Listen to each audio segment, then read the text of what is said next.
What's up, YouTube? This video is brought to you by Webull. If you'd like to help out the channel and get some free stocks, make sure you check out my link below.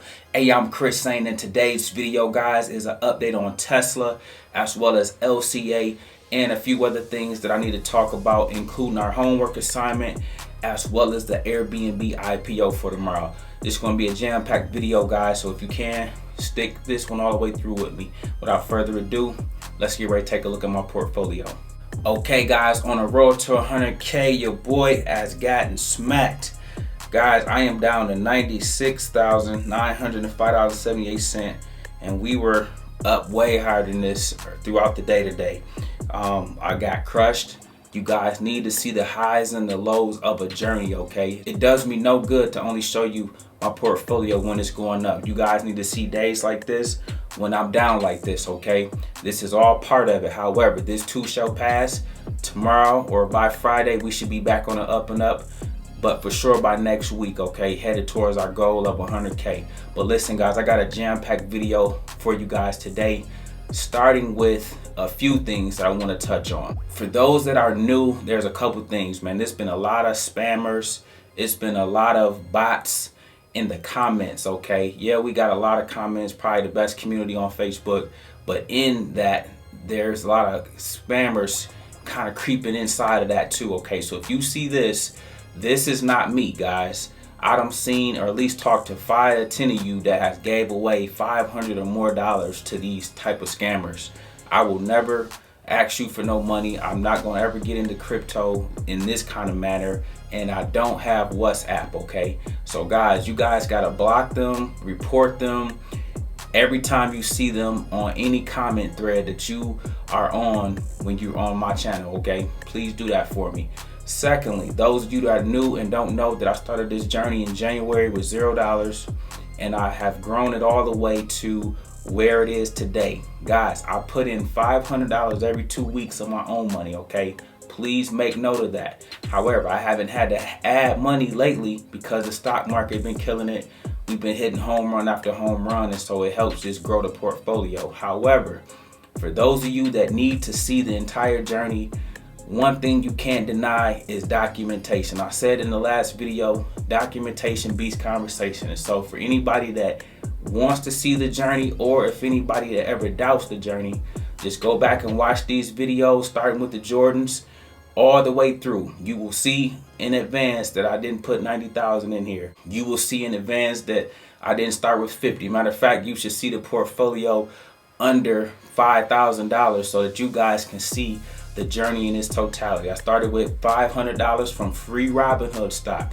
Robinhood is not Webull. You don't have to add money to Robinhood. So when I talk about the fact that I started with $0, I truly did. All I had was the app, okay? All I had was the app, and I used to talk about stocks all the time on Instagram and Facebook, and everybody signed up for my link, but I never was using Robinhood. So when I finally started using Robinhood January 1st, 2020 of this year, I already had a bunch of stocks. When I cashed them out, then I had $500. That's how we get from 0 to 500, okay?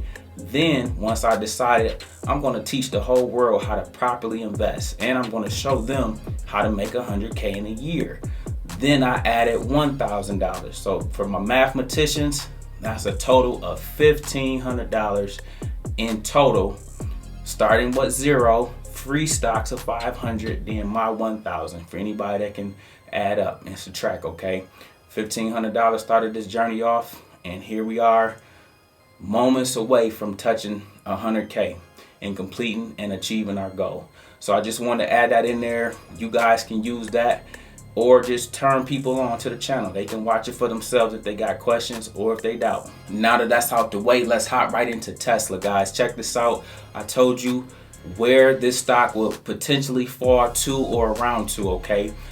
Leading up to the inclusion of the S&P 500, this is a buying opportunity.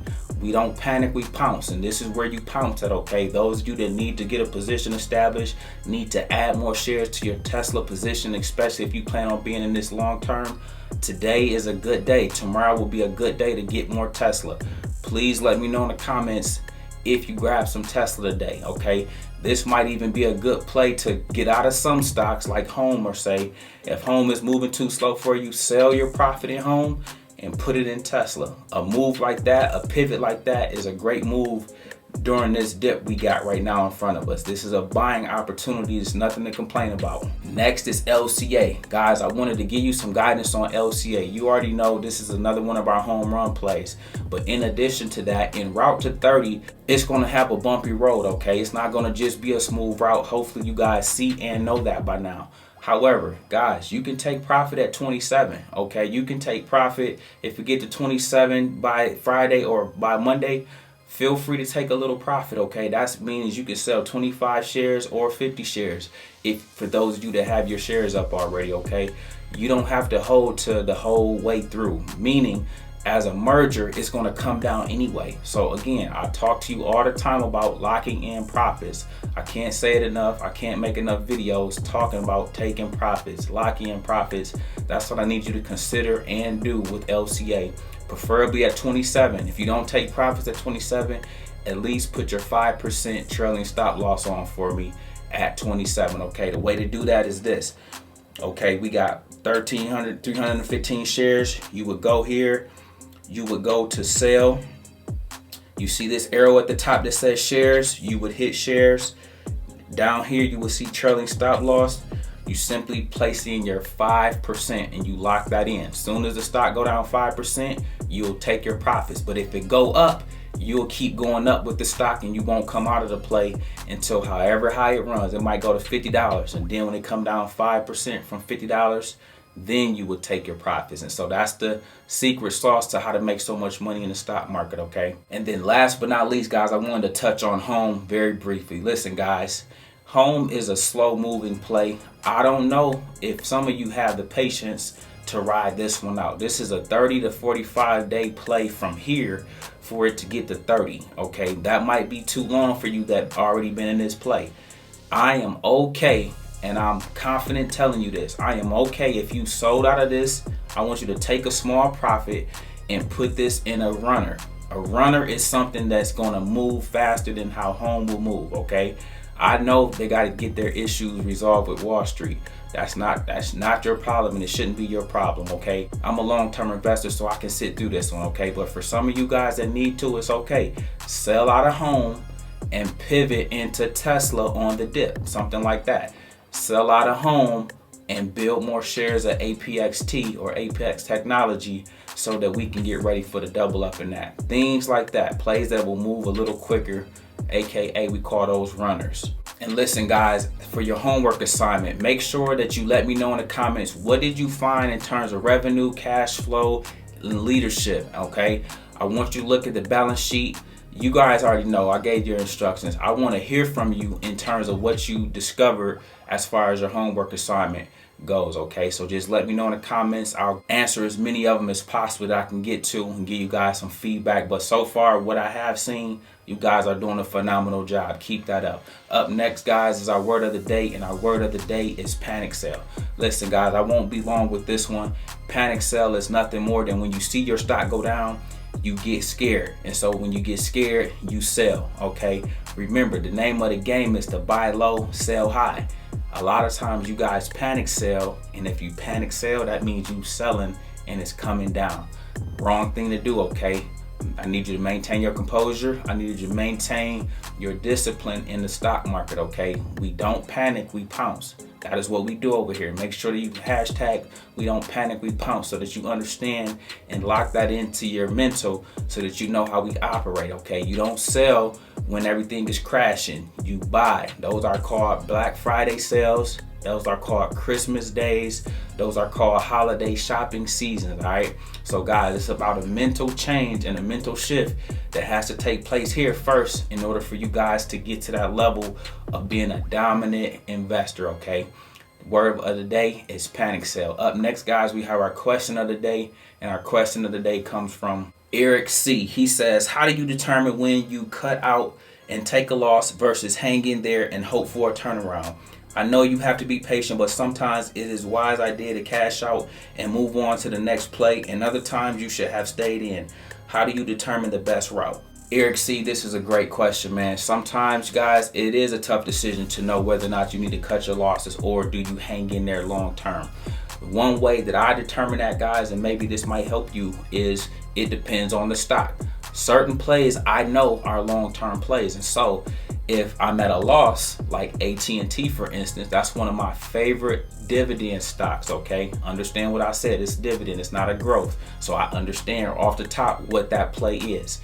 AT&T was hanging around $26-27 for the last 6 months. Okay, I could have cut my losses with that, however I did not, because that is one of my plays that I like regardless of their debt and that I'm holding long term. Okay, now another play, NAT was a play that I had last year, or earlier this year I should say, and NAT is a play I don't like, so it is down and it got cut. Okay, you see the difference? And so again, it's about what you feel for the stock and where your goal is in terms of what the stock can do for you. Okay, so all those factors matter in terms of what you guys need to be doing in terms of do you cut your losses and things like that. And then the last thing I'll say is this: sometimes I have a rule, we don't sell at a loss. However, some plays you guys just might want to get rid of, all right? And when you want to get rid of a play, you might be down whether it's $100 or $800. You just ready to move on and wash yourself clean from it.